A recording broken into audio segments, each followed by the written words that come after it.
la vie, la liberté et la poursuite du bonheur.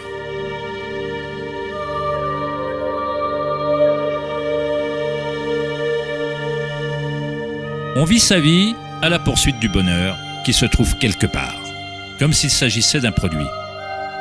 Nous sommes devenus esclaves de nos propres désirs et envies. Le bonheur n'est pas une chose qu'on peut poursuivre ou acheter comme un costume bon marché. C'est Maya, l'illusion, le jeu perpétuel de formes. Dans la tradition bouddhiste, samsara, ou le cycle perpétuel de souffrance, est perpétré par l'envie du plaisir et l'aversion de la douleur. Freud en faisait référence par le terme de « principe du plaisir ». Toutes nos actions tendent à créer du plaisir, à obtenir ce qu'on veut ou à rejeter les choses indésirables qu'on ne veut pas. Même un simple organisme comme la paramécie agit de la sorte. Cela s'appelle réponse au stimulus. À l'inverse d'une paramécie, les humains ont plus de choix. On dispose de la liberté de penser, et c'est là que se situe le cœur du problème. C'est la pensée de ce qu'on veut qui est devenue incontrôlable.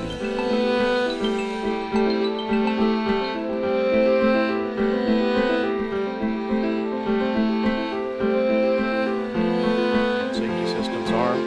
10, 9, 8, 7, 6, 5, 4, 3, 2, 1, 0, and liftoff of Endeavour, going where East and West do meet at the International Space Station. La recherche de la compréhension du monde, non pas en termes de conscience intérieure archaïque, mais en termes de perception quantitative et qualitative du monde extérieur par la pensée et les moyens scientifiques, constitue le dilemme de la société moderne. La pensée ne fait que susciter d'autres pensées et d'autres questions. On cherche à connaître l'être le plus profond qui crée le monde et guide son cours. Mais on conçoit son essence comme hors de nous-mêmes, pas en tant que chose vivante, intrinsèque à notre propre nature. C'est le célèbre psychiatre Carl Gustav Jung qui dit « Celui qui regarde à l'extérieur rêve, celui qui regarde à l'intérieur est éveillé. » Il n'y a rien de mal à vouloir être éveillé, être heureux. Mais on a tort de chercher le bonheur à l'extérieur quand on peut le trouver à l'intérieur.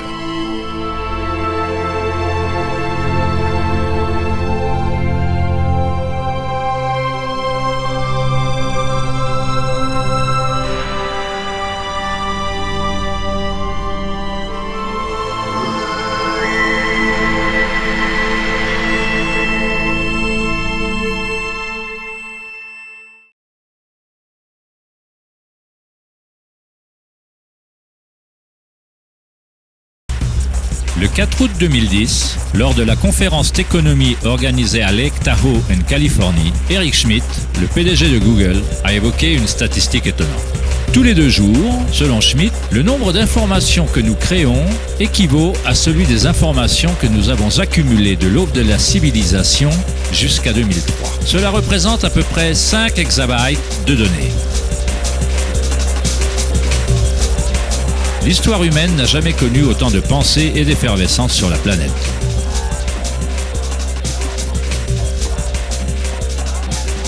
Se pourrait-il qu'à chaque fois qu'on pense résoudre un problème, on en crée 2 autres? À quoi cela sert-il de penser autant si cela ne mène pas à un bonheur plus grand? Sommes-nous plus heureux? Plus sereins? La pensée nous rend-elle plus gais? Ou nous isole-t-elle? Nous éloigne-t-elle d'une expérience de vie plus profonde et plus significative?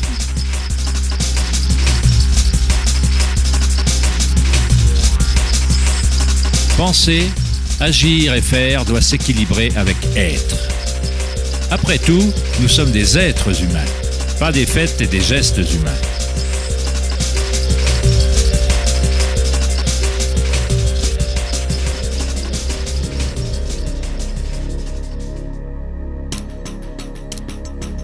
On veut le changement et la stabilité en même temps. Nos cœurs se sont déconnectés de la spirale de vie, de la loi du changement, alors que nos esprits pensants nous mènent vers la stabilité, la sécurité et la pacification des sens. On assiste aux meurtres, aux tsunamis, aux tremblements de terre et aux guerres avec une fascination morbide.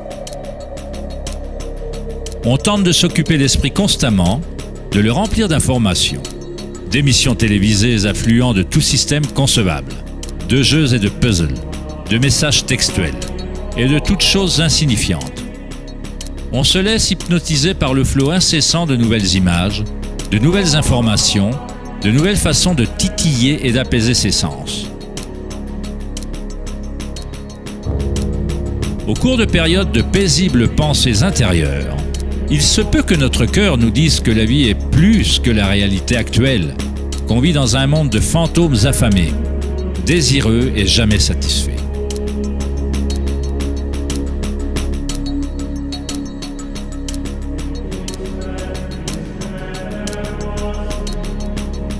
Nous avons créé un maelstrom de données circulant autour de la planète pour mieux penser, pour proposer plus d'idées permettant de réparer le monde, pour résoudre les problèmes qui n'existent que parce que l'esprit les a créés.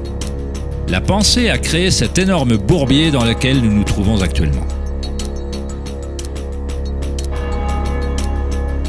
On fait la guerre aux maladies, aux ennemis et aux problèmes. Paradoxalement, le produit de notre résistance persiste.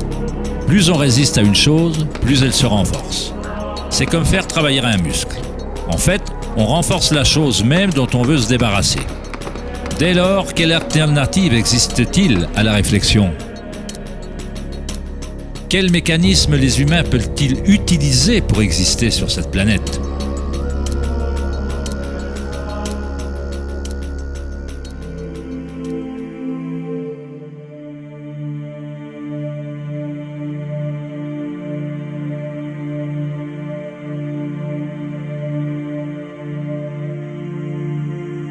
Au cours de ces derniers siècles, alors que les cultures occidentales se sont focalisées sur l'exploration du physique par la pensée et l'analyse, d'autres cultures anciennes ont développé des technologies tout aussi sophistiquées pour explorer l'espace intérieur. C'est la perte du lien avec nos mondes intérieurs qui a déséquilibré notre planète. L'ancien partisan du « connais-toi toi-même » a été remplacé par le désir de ressentir le monde des formes extérieures. Il ne s'agit pas simplement de répondre à la question « Qui suis-je ?», en décrivant les informations sur une carte de visite. Dans le bouddhisme, on n'est pas le contenu de sa conscience. On représente à peine un ensemble de pensées ou d'idées parce que, derrière les pensées, quelqu'un est témoin des pensées.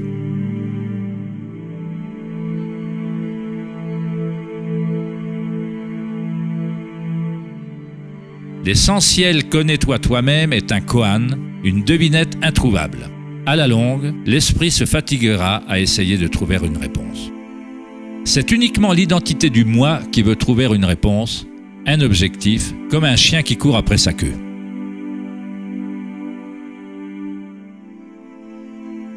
La vérité sur ce qui on est ne demande pas de réponse puisque toute question est créée par l'esprit égoïque. Vous n'êtes pas votre esprit.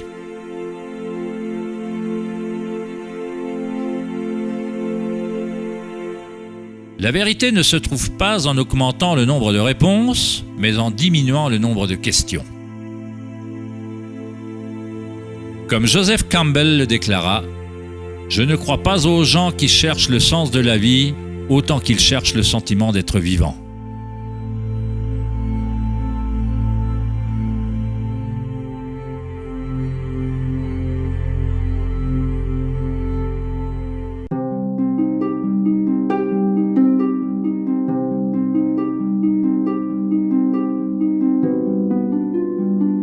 Quand on demanda au Bouddha « Qu'êtes-vous » il répondit simplement « Je suis éveillé ». Qu'est-ce que ça veut dire, être éveillé ?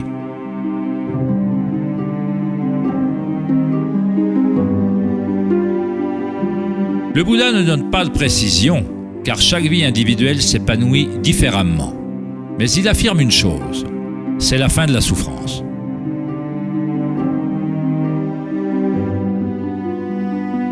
Dans chaque grande religion, cet état d'éveil porte un nom. Paradis, nirvana ou moksha. Il suffit d'avoir l'esprit au calme pour se rendre compte de la nature du courant. Tout le reste suit dès lors que l'esprit est calme. Dans cette tranquillité, les énergies intérieures s'éveillent et fonctionnent sans aucun effort. Comme le disent les taoïstes, Qi suit la conscience.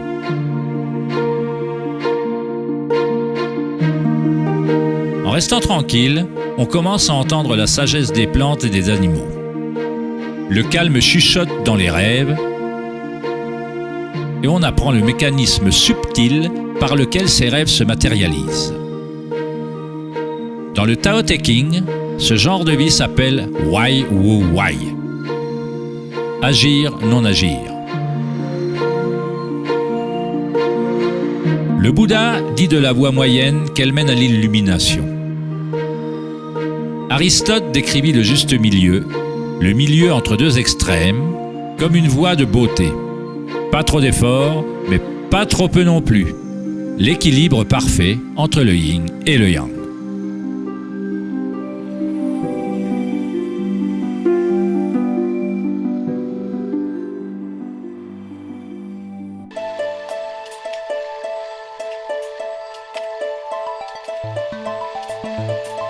La notion du Vedanta des Mayas, ou l'illusion, est le fait de ressentir la projection de l'environnement par la pensée plutôt que l'environnement lui-même. Les pensées vous permettent bien entendu de ressentir le monde vibratoire d'une certaine manière, mais l'équanimité intérieure doit dépendre des événements extérieurs.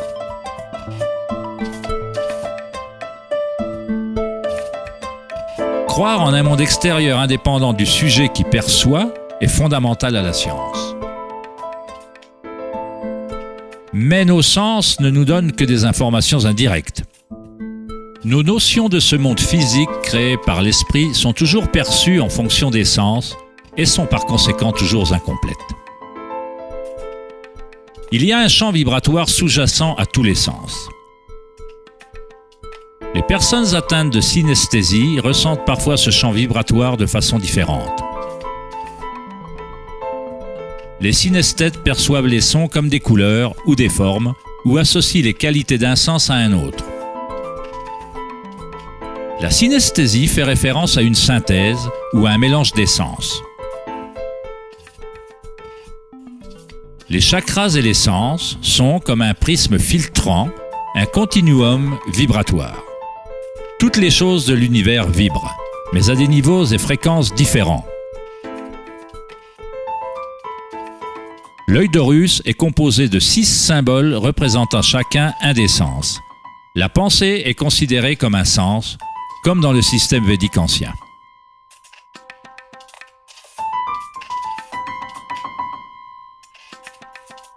Les pensées nous parviennent au moment même où le corps ressent des sensations. Elles proviennent de la même source vibratoire. La pensée n'est qu'un outil, un des 6 sens.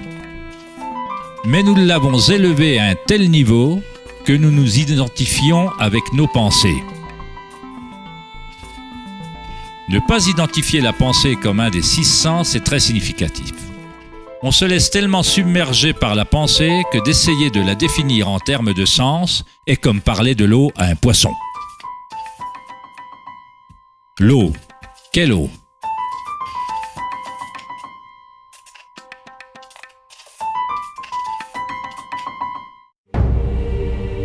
Il est dit dans les Upanishads, non pas ce que l'œil peut voir, mais ce par quoi l'œil peut voir. Savoir que cela est Brahman, l'éternel, et non pas ce que les gens adorent ici. Pas ce que l'oreille peut entendre, mais ce par quoi l'oreille peut entendre. Savoir que cela est Brahman, l'éternel, et non pas ce que les gens adorent ici.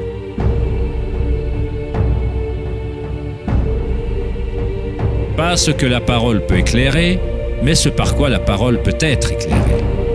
Savoir que cela est Brahman, l'éternel, non pas ce que les gens adorent ici.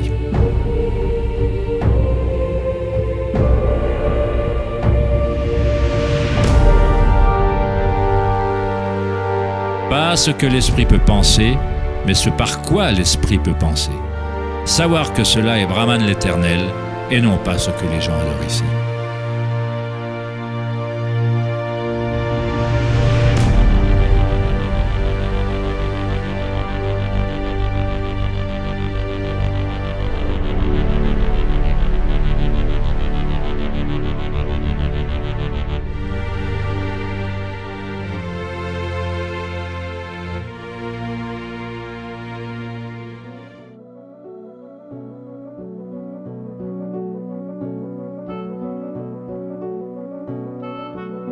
Depuis les 10 dernières années, la recherche dans le domaine du cerveau a beaucoup progressé.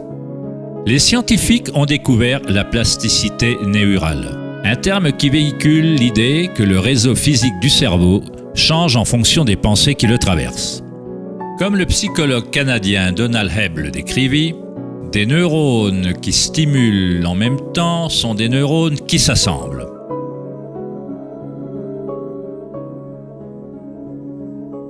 Les neurones se relient le plus quand une personne focalise son attention. Cela signifie qu'on peut diriger notre propre expérience subjective de la réalité. Littéralement, si nos pensées engendrent la peur, l'inquiétude, l'anxiété et la négativité, on stimule le réseau à produire davantage de pensées similaires. Si nos pensées engendrent l'amour, la compassion, la gratitude et la joie, on stimule le réseau à reproduire ces expériences.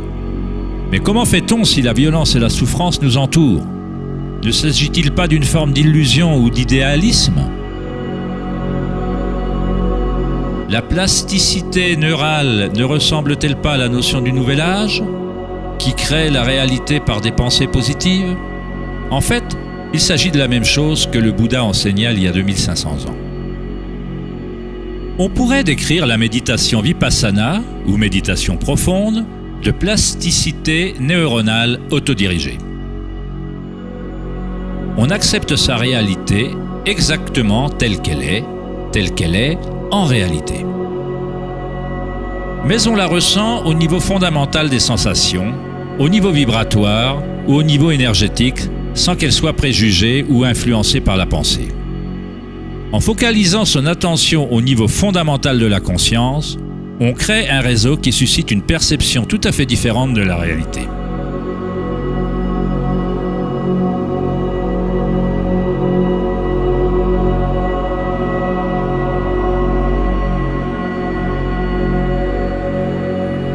La plupart du temps, on fait l'inverse. On laisse constamment des idées sur le monde extérieur influencer nos réseaux neuraux, mais notre équanimité intérieure éprouve le besoin de ne pas être conditionné par les événements extérieurs. Les circonstances n'ont pas d'importance. Seul mon état de conscience importe. En sanskrit, méditation signifie se libérer de la mesure, se libérer de toute comparaison, se libérer de tout devenir. Vous n'essayez pas d'être quelqu'un d'autre, vous êtes bien dans votre peau. Il faut adopter la douleur physique pour la dépasser, l'accepter. Elle fait alors partie de soi plutôt qu'on ne fait partie d'elle. Comment vit-on si la conscience est en contradiction avec ce qu'elle contient ?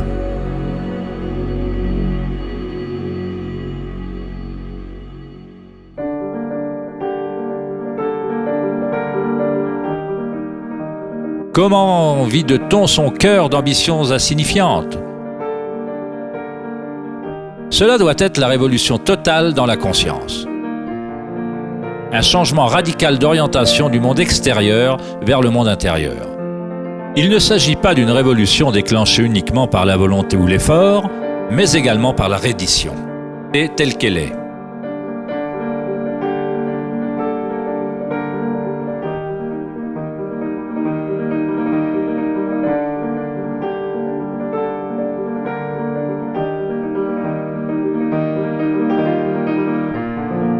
L'image du cœur ouvert du Christ exprime avec force l'idée qu'on doit accepter toute douleur, qu'on doit tout accepter si on veut rester ouvert à la source évolutionnaire.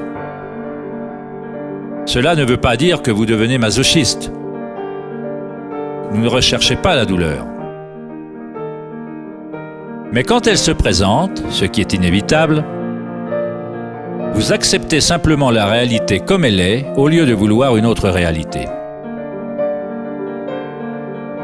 Les Hawaïens croient depuis longtemps qu'on apprend la vérité par le cœur. Le cœur dispose de sa propre intelligence tout aussi distinctement que le cerveau. Les Égyptiens croyaient que le cœur, et non le cerveau, était la source de la sagesse humaine. Le cœur était considéré comme le centre de l'âme et de la personnalité. C'était par le cœur que le divin parlait pour faire connaître leur vraie voix aux Égyptiens anciens. Ce papyrus décrit la pesée du cœur. Aller dans l'au-delà avec un cœur léger était considéré comme une bonne chose. Cela voulait dire qu'on avait bien vécu.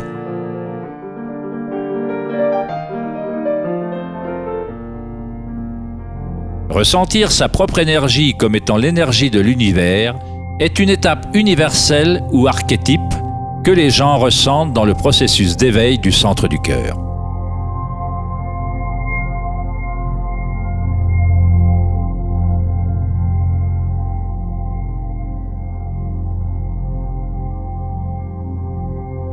Tout ne fait qu'un lorsqu'on s'autorise à ressentir cet amour, à être cet amour, lorsqu'on relie notre monde intérieur avec le monde extérieur. Comment peut-on ressentir la musique des sphères? Comment un cœur s'ouvre-t-il?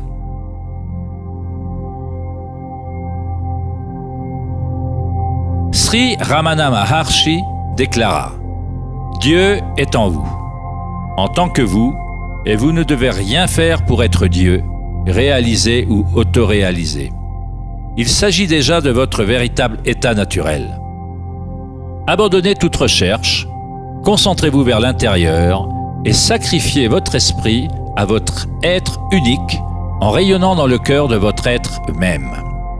L'introspection est la voie directe et immédiate vers l'expérience personnelle vécue dans le présent.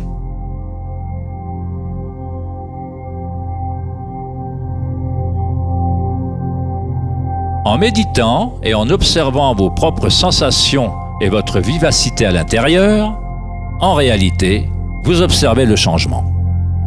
Cette force de changement s'élève et passe au moment où l'énergie change de forme. Le niveau d'évolution ou d'illumination d'une personne dépend de sa capacité à s'adapter à chaque moment ou à transformer en félicité le flot humain de circonstances, de douleurs et de plaisirs qui changent sans cesse.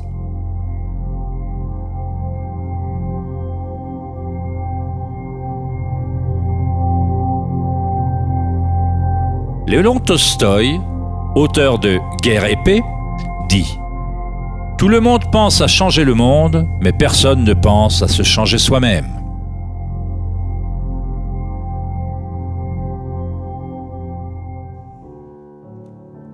Darwin déclara que la caractéristique la plus importante pour la survie des espèces n'est ni l'intelligence, ni la force, mais bien l'adaptabilité au changement.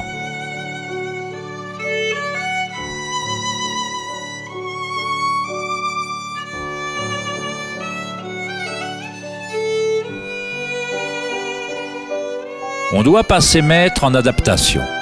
C'est l'enseignement bouddhiste d'Anika. Tout s'élève et s'éloigne en changeant sans cesse. La souffrance n'existe que parce qu'on s'attache à une forme particulière.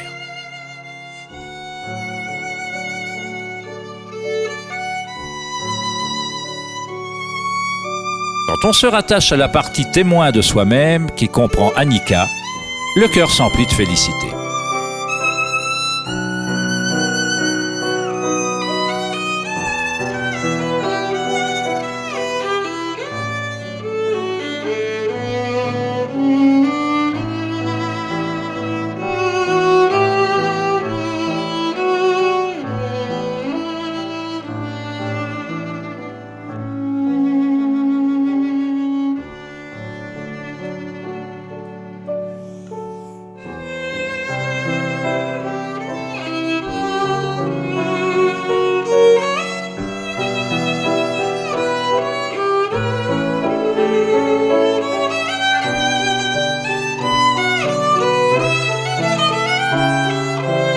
Les saints, les sages et les yogis à travers l'histoire font la description unanime d'une union sacrée se produisant dans le cœur.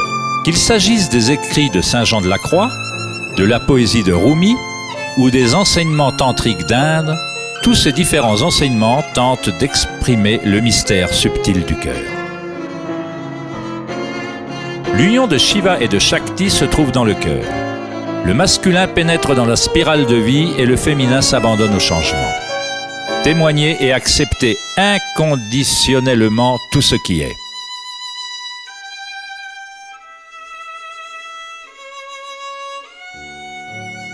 Pour ouvrir son cœur, on doit s'ouvrir au changement.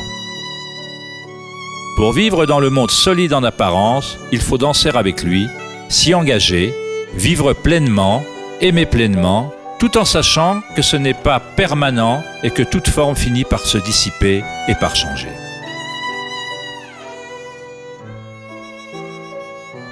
La félicité est l'énergie qui répond au calme. Elle naît en vidant la conscience de tout son contenu. La conscience, c'est le contenu de cette énergie de félicité engendrée par le calme. Une nouvelle conscience du cœur. Une conscience reliée à tout ce qui est.